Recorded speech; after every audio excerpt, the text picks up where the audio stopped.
Hi friends, எல்லாருக்கும் வணக்கம். இன்றைக்கி vlog பார்த்திங்கன்னா மார்னிங்லேருந்தே ஸ்டார்ட் பண்ணியாச்சு. இப்போ துருவன் கோலத்தெல்லாம் அழிக்கிறது குறைச்சிட்டாரு. இன்றைக்கி vlog பார்த்திங்கன்னா ஒரு சிம்பிளான vlog தான். ரொம்ப நாள் ஆச்சு நம்ம சேனலில் vlog போட்டு. ஏன் அப்படின்றது லாஸ்ட்டில் வீடியோ எண்டில் உங்களுக்கு நான் சொல்கிறேன், மிஸ் பண்ணாமல் பாருங்கள். ஒரு வாரமாக ஒரு 2 or 3 days நாங்கள் வெளியில் போயிட்டதுனால காய்கள் எதுவுமே வாங்கலை. அதனால் சிம்பிள் மெனு தான், பிரேக்ஃபாஸ்ட் பண்ணலாம் அப்படின்ட்டு வெண்பொங்கல் பண்ணலாம் அப்படின்னு பிளான் பண்ணிகிட்டு இருந்தேன். காயும் பார்த்திங்கன்னா வீட்டில் சுத்தமாக தீர்ந்துச்சு. வெங்காயம், தக்காளி, கேரட் மட்டும் இருந்துச்சு. சரி, இதை வச்சே லஞ்சுக்கும் சேர்த்து சாம்பார் வச்சிடலாம் அப்படின்ட்டு சிம்பிளாக காயெல்லாம் நறுக்கிட்டு அது கூடயே நம்ம மசாலா பவுட்ரு, அதாவது வீட்டில் அரைச்ச மசாலா, அது ஒரு 2 டேபிள் ஸ்பூனு, அப்புறம் தண்ணி ஊற்றி இதை வேக வச்சிட்டோம்னா, பருப்பு அம்மா ஆல்ரெடி வேக வச்சுட்டாங்க. அதையும் லாஸ்ட்டில் நம்ம மிக்ஸ் பண்ணிவிட்டு புளி கொஞ்சம் கரைச்சி ஊற்றிட்டோம்னா நம்மளுக்கு சாம்பார் ரெடி ஆயிரும். ஒரு வாரம் 2 டேஸாக நாங்கள் வெளியில் போயிட்டோம் அப்படின்றதுனால மாவும் தீர்ந்துருச்சு. அம்மா மார்னிங்கே மாவு ஆட்ட ஆரம்பிச்சிட்டாங்க. எப்போயுமே மாவு ஆட்டும் போது அந்த உளுந்த மாவு கொஞ்சம் எக்ஸ்ட்ரா போட்டு வடைக்கு எடுத்து வச்சுருவாங்க. இது எப்போ இருந்து இந்த மாதிரி பண்ணுறோம்னா, துருக்குட்டி கொஞ்சம் அந்த சாப்பிட ஆரம்பித்த ஸ்டேஜிலேருந்து நாங்கள் இப்படி தான் பண்ணிக்கிட்டு இருக்கோம். மாவாட்டும் போது எக்ஸ்ட்ரா மாவு ஊற போட்டு எடுத்து நாங்கள் வீட்டில் வடை போட்டு கொடுப்போம் அவருக்கு. அவரும் சாப்பிடுவார் நல்லா. இப்போ முதல்லாம் ப்ளெயினாக பண்ணோம், இப்போ ஆனியன்லாம் போட்டு கொடுத்தோம்னா நல்லா சாப்பிட்றாரு. இந்த மெனு பார்த்திங்கன்னா என் ஆத்துக்காருக்கு ரொம்ப பிடிச்சது. ஆத்துக்காருன்றேன், என் ஹஸ்பண்டுக்கு ரொம்ப பிடிச்ச மெனு. அதாவது வெண்பொங்கல், சாம்பார், வடை, தேங்காய் சட்னி இந்த மாதிரி பண்ணி கொடுத்தோம்னா அவர் ஃபுல் டே இந்த மெனு கொடுத்தாலும் நல்லா சாப்பிடுவார். அப்படி அவருக்கு ரொம்ப பிடிச்ச மெனு. அம்மா பருப்பு வேக வச்சுருந்தாங்க. காய் முக்காப்பதம் வெந்த பின்னாடி அந்த பருப்பும் சேர்த்து விட்டு புளியும் கரைச்சி ஊற்றிட்டோம்னா நம்மளுக்கு சாம்பார் ரெடி. சிம்பிளான மெத்தடில் பண்ணது தான் இது. ஈஸியாகவும் முடியும் அப்படின்றதுனால கொஞ்சம் வேகமாகவே பண்ணிட்டோம்.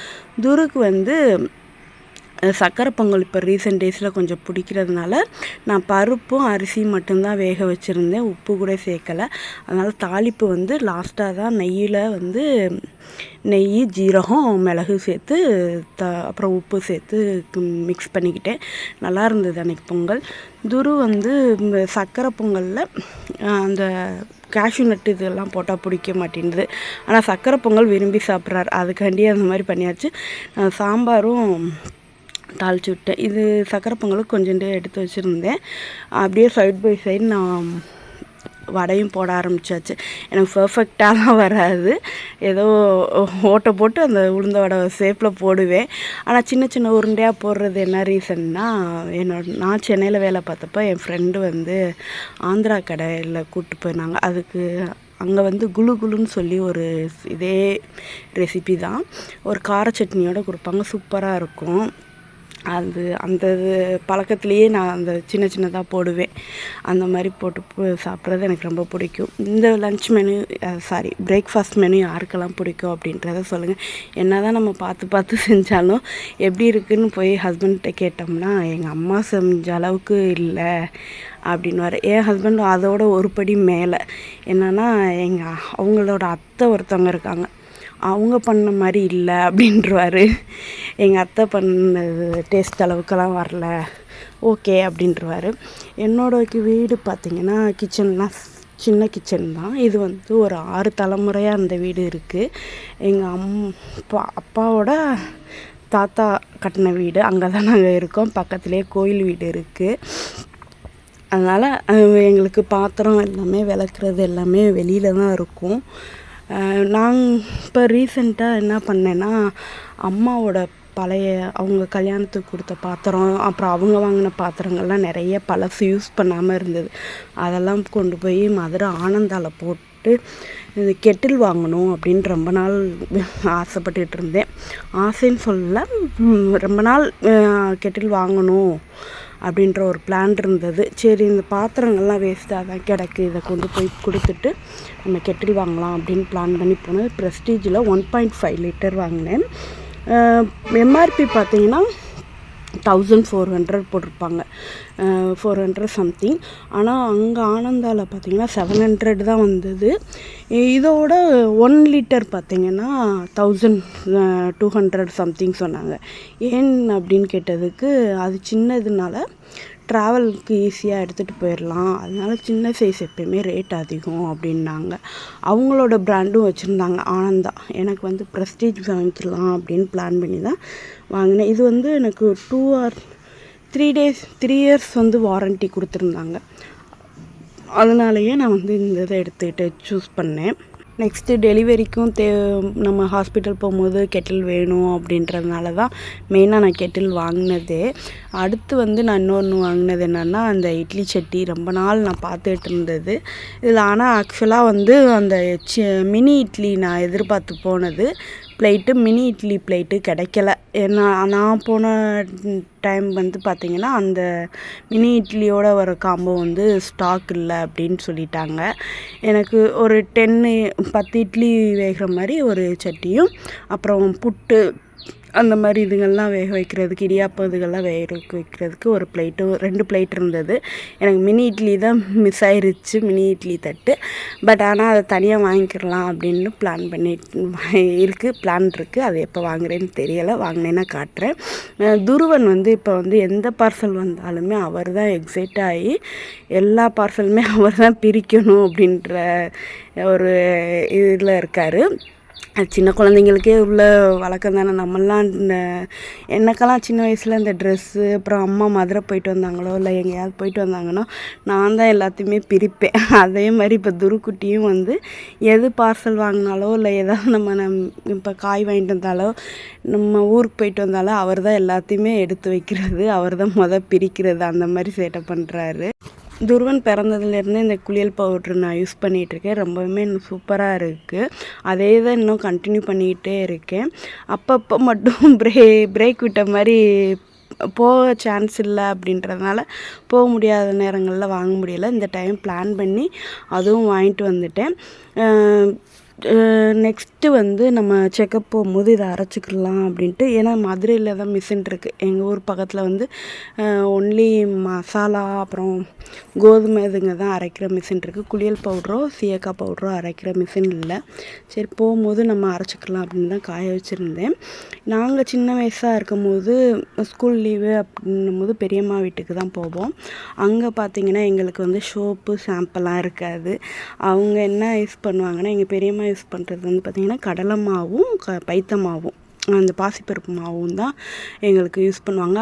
அதே பழக்கத்தில் துருவனுக்கும் வந்து நான் வந்து தலைக்கு வந்து பைத்த மாவு தான் யூஸ் பண்ணுறேன். சின்ன வயசுலேருந்து யூஸ் பண்ணிக்கிட்டு இருக்கேன். ரொம்ப சாஃப்டாக இருக்குது. இடையில நான் மிஸ் பண்ணிடுறது தான். இப்போ ரீசெண்டாக எல்லாத்துக்கும் சேர்த்தே ஆராய்க்க ஆரம்பித்தாச்சு. அக்கா ஒருத்தவங்க வேறு கேட்டிருக்காங்க, திருப்பூர் அக்கா கேட்டிருக்காங்க, அவங்களுக்கும் கொடுத்து விடணும். எனக்கு தெரிஞ்ச கடைக்கு போனேன்னா அவங்ககிட்ட சொன்னேன்னா மொத்தமாக கொடுத்துருவாரு. இந்த வட்டம் எனக்கு வந்து எக்ஸ்ட்ரா வந்தது நார்மல் மஞ்சளும் அந்த விரலி மஞ்சளும் எக்ஸ்ட்ரா கொடுத்துருக்காரு.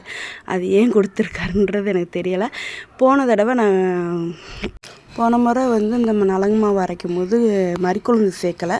இந்த தடவை நான் மறிக்கொழுந்து சேர்த்துருக்கேன். இது வந்து என்ன, அந்த ஒரு நறுமணம் வாடை கிடைக்கும், அதுக்காண்டி சேர்த்துருக்கேன். ப்ளஸ் குளிர்ச்சின்னு சொன்னாங்க.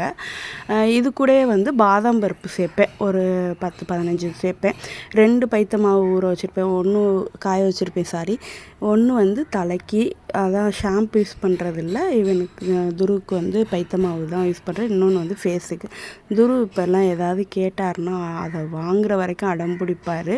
என்ன பின்னிக்கிட்டு இருக்கேன்னு பார்க்குறீங்களா? ரொம்ப நாளாக அந்த மெட்டீரியல் வாங்கி போட்டு அப்படியே வச்சுருந்தேன். அம்மாவும் ரொம்ப நாளாக இருக்குது ஏதாவது பண்ணு அப்படின்னாங்க. மிரரும் வந்து இது ஒரிஜினல் மிரர் இல்லை, அந்த அது பேர் என்ன, அக்ரலிக் மிரர், அந்த மிரர் தான் வாங்கியிருந்தேன். எனக்கு ஒரிஜினல் மிரரிங் வந்து கடையில் போய் தான் வாங்கணும் அப்படின்றதுனால கிடைக்கல அக்ரலிக் மிரர். ஆனால் இதுவே சூப்பராக இருந்தது.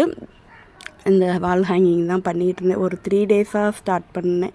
3 டேஸில் முடிச்சுட்டு இந்த மாதிரி சின்ன சின்ன வேலையெல்லாம் பண்ணிகிட்ருப்பேன்.